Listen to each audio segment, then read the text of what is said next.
नमस्कार। एक्सप्रेस 100 में आपका स्वागत है। मैं हूं चंद्रशेखर जोशी। इस बुलेटिन में हम आपको दिखाते हैं राजनीति, मनोरंजन, देश, दुनिया, खेल और व्यापार जगत की सभी बड़ी खबरों को एक्सप्रेस यानी फटाफट अंदाज में। तो आइए शुरू करते हैं तेज खबरों का सिलसिला। प्रधानमंत्री नरेंद्र मोदी इंडोनेशिया का अपना सफल दौरा संपन्न करके स्वदेश लौट आए हैं। अपने इस दौरे के दौरान पीएम मोदी ने बाली में आयोजित G20 सम्मेलन में हिस्सा लिया। इंडोनेशिया ने पीएम मोदी को G20 की कमान सौंपी। G20 शिखर सम्मेलन की अगली बैठक 2023 में दिल्ली में होगी। भारत 1 दिसंबर को आधिकारिक रूप से कार्यभार संभाल लेगा। बाली में G20 सम्मेलन के बाद जारी घोषणा पत्र में आज का दौर युद्ध का नहीं वाले पीएम के बयान को प्रमुखता से जगह मिली।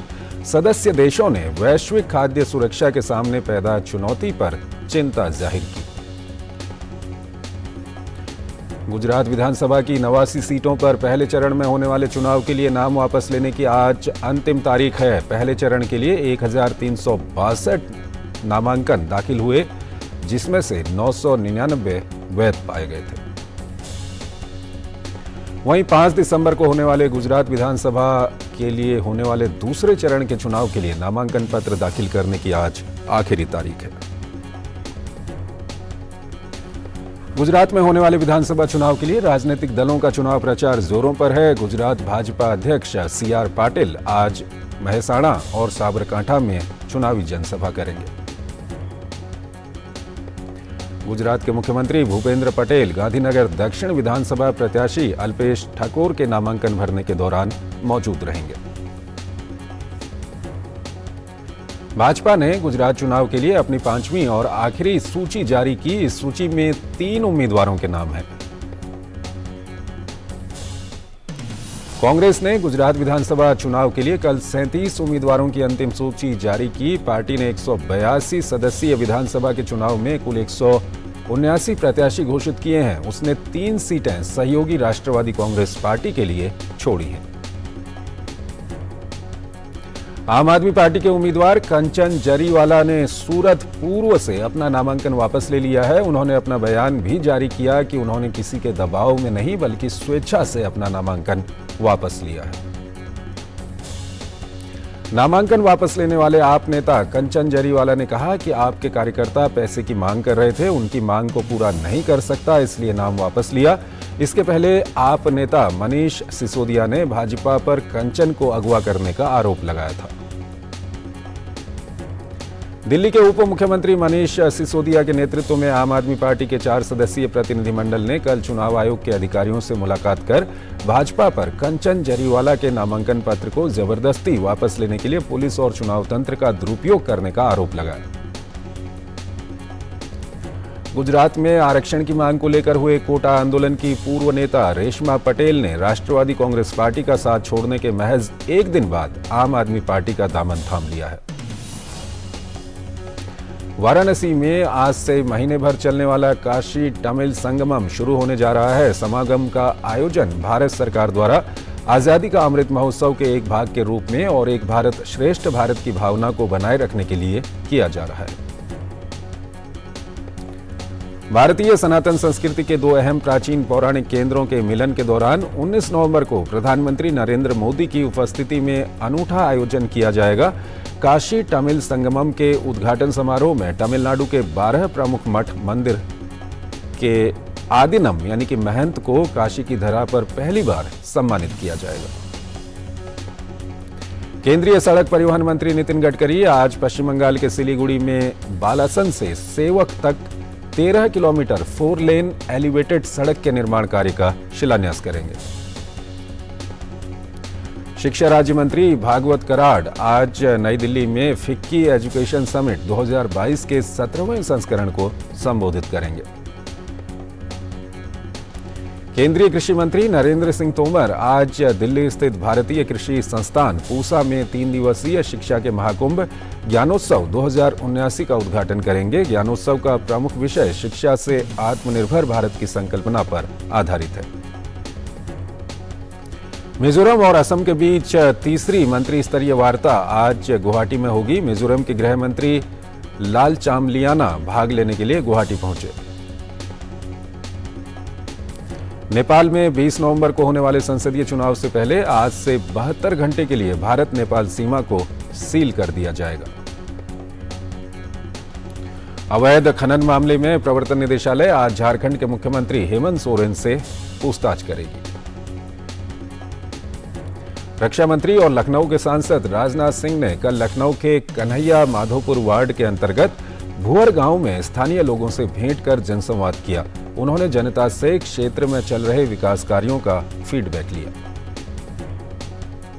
मध्य प्रदेश के मुख्यमंत्री शिवराज सिंह चौहान ने कल भाजपा मीडिया विभाग के प्रदेश स्तरीय प्रशिक्षण वर्ग के चतुर्थ सत्र को बढ़ता भारत बढ़ता मध्य प्रदेश विषय पर संबोधित करते हुए कहा कि बीते सालों में देश और प्रदेश के स्वरूप में तेजी से परिवर्तन आया है। देश और प्रदेश में हुए परिवर्तन की जानकारी मीडिया कार्यकर्ताओं को जनता तक पहुंचानी चाहिए। दिल्ली नगर निगम चुनाव के लिए 1100 से अधिक नामांकन पत्र जांच के बाद खारिज कर दिए गए हैं। 4 दिसंबर को होने वाले मतदान के लिए कुल 2021 उम्मीदवारों के नामांकन पत्र दाखिल किए थे। कांग्रेस सांसद राहुल गांधी ने पार्टी नेताओं और कार्यकर्ताओं के साथ आज महाराष्ट्र के पातुर से भारत जोड़ो यात्रा को आगे बढ़ाया।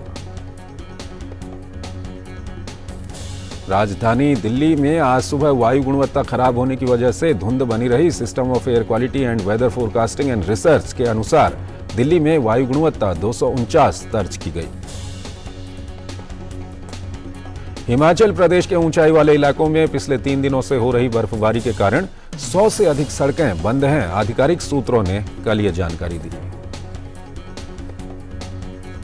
भारत के अंतरिक्ष नियामक ने निजी क्षेत्र के पहले रॉकेट विक्रम एस के प्रक्षेपण को मंजूरी दे दी है। कल इसरो के सतीश धवन केंद्र से ये लॉन्च होगा। केंद्रीय पर्यावरण मंत्री भूपेंद्र यादव ने कहा कि संयुक्त राष्ट्र जलवायु शिखर सम्मेलन में अहम मुद्दों पर प्रगति कुछ मौलिक दृष्टिकोणों पर विचारों में भिन्नता के कारण अच्छी नहीं रही है।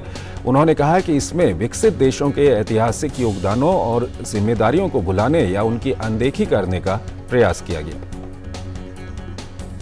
राष्ट्रीय हरित अधिकरण ने नोएडा में सभी गैर कानूनी वाणिज्यिक बोरवेल को सील करने के निर्देश दिए हैं। एनजीटी ने बिल्डरों या परियोजना के प्रस्तावकों को अपनी परियोजना की लागत का कम से कम 0.5% अंतरिम मुआवजा के रूप में भुगतान करने का भी निर्देश दिया। हिमाचल प्रदेश में कल रात करीब 9:33 पर भूकंप के झटके महसूस किए गए। भूकंप की तीव्रता रिक्टर पैमाने पर 4.1 मापी गई। भूकंप का केंद्र मंडी जिले के जोगिंद्रनगर था। हिमाचल में मंडी के आसपास के इलाकों कुल्लू, कांगड़ा, बिलासपुर, शिमला में भी 3 से 5 सेकंड तक झटके महसूस किए गए।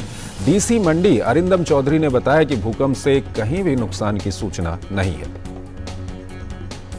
उत्तराखंड में मुख्यमंत्री पुष्कर सिंह धामी की अध्यक्षता में हुई कैबिनेट की बैठक में उत्तराखंड हाईकोर्ट को नैनीताल से हल्द्वानी शिफ्ट करने का फैसला लिया गया। सुप्रीम कोर्ट आज चुनाव आयोग के सदस्यों की नियुक्ति की प्रक्रिया में सुधार की सिफारिश करने वाली याचिकाओं और कुछ सुझावों पर सुनवाई करेगा। सुप्रीम कोर्ट आज जेनेटिकली मॉडिफाइड सरसों की खेती के खिलाफ दायर याचिकाओं पर सुनवाई करेगा। हाल में जेनेटिकली इंजीनियरिंग अप्रेजल कमेटी ने जीएम सरसों के बीज उत्पादन और परीक्षण के लिए पर्यावरणीय मंजूरी दे दी है। ज्ञानवापी मामले में वाराणसी की सिविल फास्ट ट्रैक कोर्ट आज मस्जिद परिसर में जाकर पूजा अर्चना करने से जुड़ी याचिका पर फैसला सुना सकता है। कोर्ट ने सोमवार को हुई सुनवाई में फैसला टाल दिया था। मनी लॉन्ड्रिंग मामले में आरोपी दिल्ली सरकार में मंत्री सत्येंद्र जैन की जमानत याचिका पर आज दोपहर बाद फैसला आ सकता है। कल मामले की सुनवाई हुई थी। सुल्तानपुर की एमपी एमएलए अदालत में दिल्ली के पूर्व कानून मंत्री सोमनाथ भारती के खिलाफ उत्तर प्रदेश के अस्पतालों में बच्चे के जन्म को लेकर अशोभनीय टिप्पणी के मामले में सुनवाई आज होगी। श्रद्धा हत्या मामले में दिल्ली पुलिस आज आरोपी आफ्ताब अमीन पूनावाला को दिल्ली के साकेत कोर्ट में पेश करेगी। सूत्रों के मुताबिक आरोपी आफ्ताब ने अपना जुर्म कबूल कर लिया है। सुप्रीम कोर्ट ने कल कहा कि उसे ये आभास होने लगा है कि सुधार लाने के उद्देश्य से किशोरों के साथ जिस नरमी से पेश आया जाता है वो जघन्य अपराधों में लिप्त होने के लिए उन्हें प्रोत्साहित कर रहा है। भारतीय रिजर्व बैंक के गवर्नर शक्तिकांत दास ने कहा कि चुनौतियों के बावजूद भारतीय बैंकिंग क्षेत्र लचीला रहा है और विभिन्न प्रदर्शन मानकों में सुधार हुआ है। केंद्रीय वाणिज्य एवं उद्योग मंत्री पीयूष गोयल ने कहा कि भारत अगले सप्ताह एक और क्षेत्र के साथ मुक्त व्यापार समझौते के लिए बातचीत शुरू करेगा। उन्होंने कहा कि ब्रिटेन, यूरोपीय संघ, कनाडा और इजराइल समेत कई देशों के साथ एफटीए को लेकर बातचीत चल रही है। केंद्रीय वाणिज्य एवं उद्योग मंत्री पीयूष गोयल ने कहा कि स्केल और स्पीड से भारत की विकास गाथा में काफी बदलाव आएगा। दिल्ली में आयोजित उपभोक्ता इलेक्ट्रॉनिक्स के एक समारोह में ये बात कही। पेट्रोलियम मंत्री हरदीप पुरी ने कहा कि इस बात को लेकर कोई चिंता नहीं कि पश्चिमी देशों द्वारा रूसी तेल पर प्रस्तावित सीमा भारतीय आयात के लिए शिपिंग उपलब्धता को कम कर सकती है। केंद्र सरकार ने सुप्रीम कोर्ट से कहा कि 2016 में की गई नोटबंदी एक बहुत ही सोच विचार करके लिया गया फैसला था और ये जाली नोट आतंकवाद के वित्त पोषण, काले धन और कर चोरी जैसी समस्याओं से निपटने की बड़ी रणनीति का हिस्सा था। सरकार प्रमुख मार्गों पर उड़ान सेवा का संचालन करने वाली विमानन कंपनियों से लिए जाने वाले क्षेत्रीय हवाई संपर्क शुल्क को बढ़ाकर 10,000 रुपये प्रति उड़ान करने वाली है। ये कदम 1 जनवरी से प्रभाव में आएगा, जिसके बाद हवाई यात्रा करना महंगा हो जाएगा। स्मार्टफोन कंपनियां और उद्योग संगठन सभी इलेक्ट्रॉनिक उपकरणों के लिए चरणबद्ध तरीके से एक समान चार्जिंग पोर्ट शुरू करने पर सहमत हो गए हैं। उपभोक्ता मंत्रालय ने कल ये जानकारी दी। सरकार ने शुल्क दर कोटा के तहत अमेरिका को 8,606 टन कच्ची चीनी के निर्यात को अधिसूचित कर दिया है। शुल्क दर कोटा के तहत निर्यात पर काफी कम सीमा शुल्क लगता है। पश्चिम बंगाल के पूर्व वित्त मंत्री अमित मित्रा ने केंद्रीय वित्त मंत्री निर्मला सीतारमण से जीएसटी परिषद की बैठक तत्काल बुलाने का आग्रह किया। परिषद की बैठक जून के बाद से नहीं हुई है। सरकार ने कल घरेलू स्तर पर उत्पादित कच्चे तेल पर अप्रत्याशित लाभ कर बढ़ा दिया, जबकि डीजल के निर्यात पर कर घटा दिया। रेल मंत्री अश्विनी वैष्णव ने कहा कि रेलवे अगले 6 महीनों में अपने नेटवर्क के उन हिस्सों में 1000 किलोमीटर की चारदीवारी का निर्माण करेगा, जहां ट्रेनों द्वारा मवेशियों को कुचले जाने के अधिकतम मामले दर्ज किए गए हैं। दूरसंचार विभाग की तरफ से नया सिम कार्ड नियम लाया गया है। सरकार सिम कार्ड के जरिए होने वाले बैंक फ्रॉड को रोकने के मकसद से नया सिम कार्ड नियम पेश कर रही है। डीओटी ने सभी टेलीकॉम कंपनियों को 15 दिनों के भीतर नए नियम को लागू करने का आदेश दिया।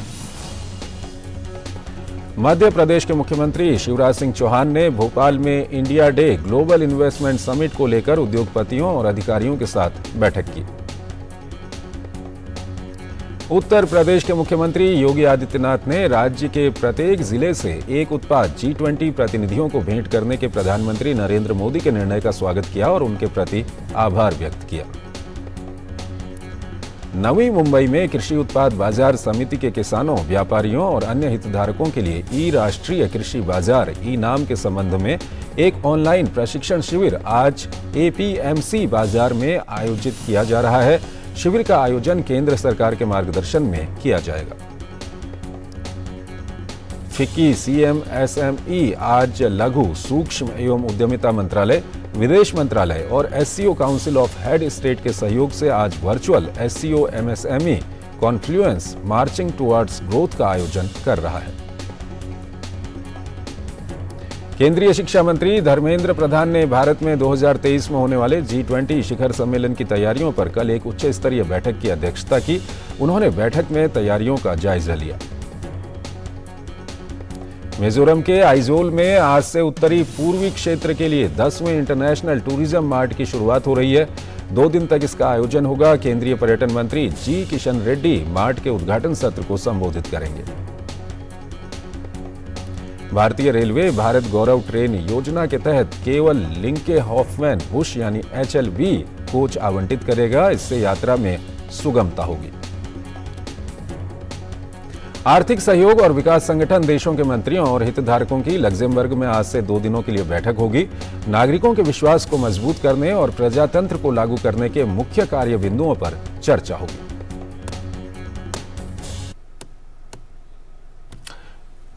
एक छोटा सा ब्रेक लेते हैं। हाय मॉम, फिर से शॉपिंग? बाबूजी, आपने इसे बिगाड़ के रखा। लिमिट में करो तो कुछ बुरा नहीं होता है। बिना लिमिट शॉपिंग करेगी आपके कार्ड पे। एड ऑन जो है, मैंने तो कार्ड पे लिमिट सेट कर दिया। अच्छा, इसके फायदे ये हैं कि रिस्क कम हो जाता है और अगर फ्रॉड भी हुआ तो तुरंत बैंक को बोल दीजिए, नुकसान कम। दादू, Hey, नेक्स्ट टाइम ये pink dress. You are the limit. Limit तो सेट है। आरबीआई कहता है जानकार बनिए, सतर्क रहिए। लहलहाती फसल, भरे पूरे खेत खलिहान, हर किसान का बस यही अरमान। लेकिन कभी बारिश, कभी बिजली, कभी ओला, कभी सूखा। प्रकृति का तो नहीं, मगर नुकसान का उपाय है। AIC से फसल बीमा। Agriculture insurance company of India limited, AIC। स्वागत है ब्रेक के बाद और आइए खबरों के सिलसिले को आगे बढ़ाते हैं। भारत का बहुभाषी माइक्रो ब्लॉगिंग प्लेटफॉर्म कू ऐप दुनिया का दूसरा सबसे बड़ा माइक्रो ब्लॉग के रूप में उभर कर सामने आया है। कू ऐप यूजर डाउनलोड के मामले में ट्विटर के बाद दूसरे स्थान पर है। भारत और कई अन्य देशों ने काबुल में सच्चे मायनों में समावेशी सरकार बनाने और अफगानिस्तान की सरजमी से आतंकवाद खत्म करने का आह्वान किया। उन्होंने अफगानिस्तान की स्थिति पर मॉस्को प्रारूप के तहत विचार विमर्श के दौरान ये टिप्पणी की। अमेरिका और उसके सहयोगियों ने कल संयुक्त राष्ट्र सुरक्षा परिषद में यूक्रेन पर मिसाइल हमलों को लेकर रूस की आलोचना की। पोलैंड में मिसाइल गिरने के बाद बाइडेन ने G7 देशों और नेटो के सदस्य देशों की आपात बैठक बुलाई थी। पोलैंड में गिरी मिसाइल के मामले की जांच के लिए यूक्रेन पूरा सहयोग कर रहा है। यूक्रेन के राष्ट्रपति व्लादिमीर ज़ेलेंस्की ने कहा कि उन्होंने मामले की जांच के लिए सभी जानकारियां उपलब्ध करा दी गई हैं। स्पेन के प्रधानमंत्री पेड्रो सांचेज ने कहा, पोलैंड में हुए मिसाइल गिरने की जांच के नतीजे आने तक ये कहना मुश्किल है कि ये मिसाइल किसने दागी। अमेरिका के शीर्ष आर्मी जनरल मार्क मिले ने कहा है कि अमेरिका यूक्रेन का समर्थन करने के लिए पूरी तरह से दृढ़ संकल्पित है। यूक्रेन के खेरसोन क्षेत्र के वकील ने कहा, शहर पर कब्जे के दौरान रूसी बलों ने स्थानीय नागरिकों को प्रताड़ित किया है। खेरसोन के नागरिकों और अधिकारियों के अनुसार रूसी सैनिकों ने पुलिस विभाग के हिरासत केंद्र में लोगों से पूछताछ की और उन्हें प्रताड़ित किया। खेरसोन शहर में मानवीय सहायता प्राप्त करने और सेंट्रल स्क्वायर में स्थापित जनरेटर से अपने फोन चार्ज करने और एक दूसरे से बात करने के लिए निवासी खेरसोन शहर में एकत्र हुए। भारत ने कल सुरक्षा परिषद में यूक्रेन में चल रहे संघर्ष के कारण पूरी दुनिया में ऊर्जा और खाद्य सुरक्षा पर अपनी चिंता जताई। भारत की यूएन में प्रतिनिधि रुचिरा कंबोज ने कहा कि यूक्रेन संघर्ष का विकासशील देशों पर विपरीत असर पड़ रहा है।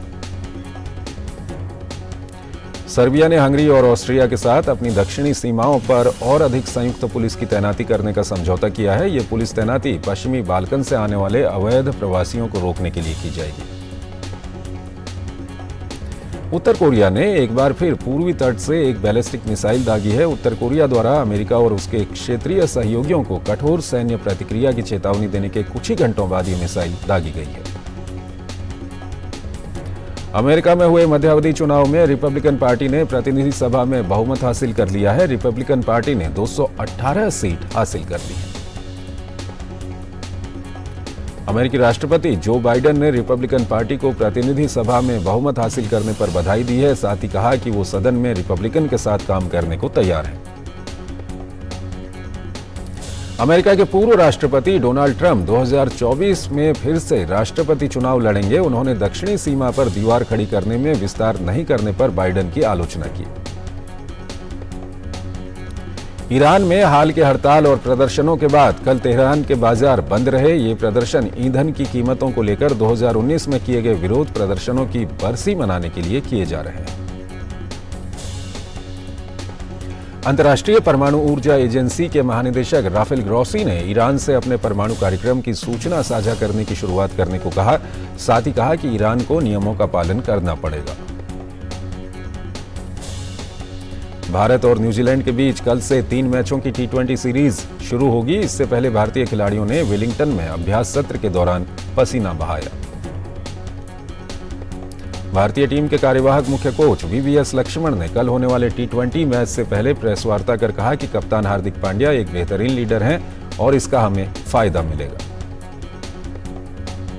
आईसीसी की ताजा T20 रैंकिंग में भारत के नए स्टार सूर्य कुमार यादव शीर्ष पर बने हुए हैं। उनके पास 859 रेटिंग पॉइंट हैं और वो दूसरे स्थान पर मौजूद मोहम्मद रिजवान से 23 अंक आगे हैं। भारतीय पिस्टल निशानेबाजों ने कोरिया के डेगू में 15वीं एशियाई एयरगन चैंपियनशिप में अपना स्वर्णिम प्रदर्शन जारी रखते हुए बुधवार को प्रतियोगिता के दूसरे दिन दांव पर लगे चारों स्वर्ण पदक जीत लिए।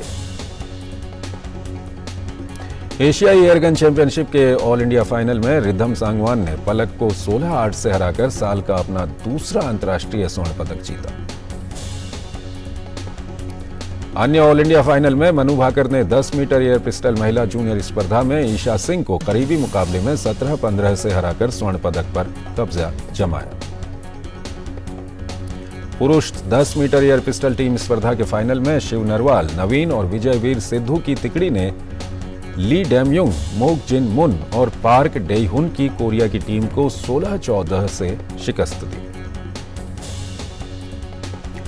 जूनियर पुरुष स्वर्ण में भी सागर डांगी, सम्राट राणा और वरुण तोमर की भारतीय टीम ने बाजी मारी।